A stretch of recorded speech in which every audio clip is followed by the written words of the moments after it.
Les herbes un peu partout, la toiture délabrée, le bâtiment démodé. Voici l'image qui reflète l'atelier de la section raffinerie du centre d'exposition artisanale d'Nzérékoré. Les passionnés de ce métier d'art vivent dans le pétrin. D'ailleurs, ils ne sont que deux qui le pratiquent de nos jours dans cette commune urbaine. Leur bâtiment d'exposition fermé, car pas de moyens pour payer la location. Pour exposer leurs œuvres d'art, ils collaborent avec la section teinture.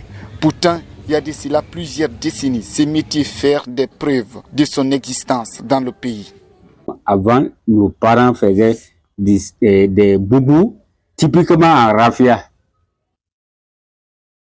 En raffia, il n'y avait même pas quelque chose dedans, tout c'était en raffia. Et nous, les vieux ont fait un grand boubou pour le premier président de la République, pour Sékou Touré. Il fabrique plusieurs objets avec cette matière procurée à partir du raffia, comme les sacs à main pour femmes et tant d'autres. Nous, on fabrique des sacs dames, des sacs hommes, des chapeaux. C'est que mon ami disait, si quelqu'un a besoin de ceci, on donne un coupon de raffia, il va aller faire son chaussure avec ça. Aussi, encore, on fait des nappes de table. Les nappes de table à manger. On fait tout ça ici. Malgré la passion du métier, mais avoir la matière première est devenu aujourd'hui une casse-tête pour les raffiateurs. Il faut parcourir des kilomètres. Ils vont dans les localités de Lola, par exemple, pour en procurer cette matière. Nos parents, on est venus les trouver dans ça. C'est eux qui nous ont appris à faire ce travail. Jusqu'à présent, il y a beaucoup qui sont décédés.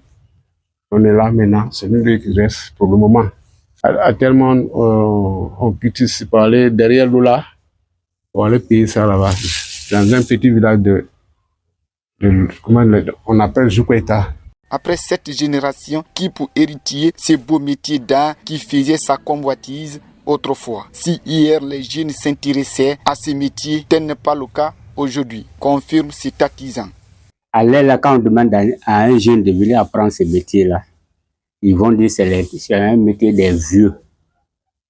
Maintenant, dans la longue, si nous on quitte, il n'y aura plus de raffiateurs ici à Zérékoré. Parce que nous reste maintenant, c'est nous deux seulement qui sont là. Les autres sont partis au village. Si rien n'est fait d'ici quelques temps, l'existence de ce métier ne sera plus possible en région forestière, car pas d'apprenants.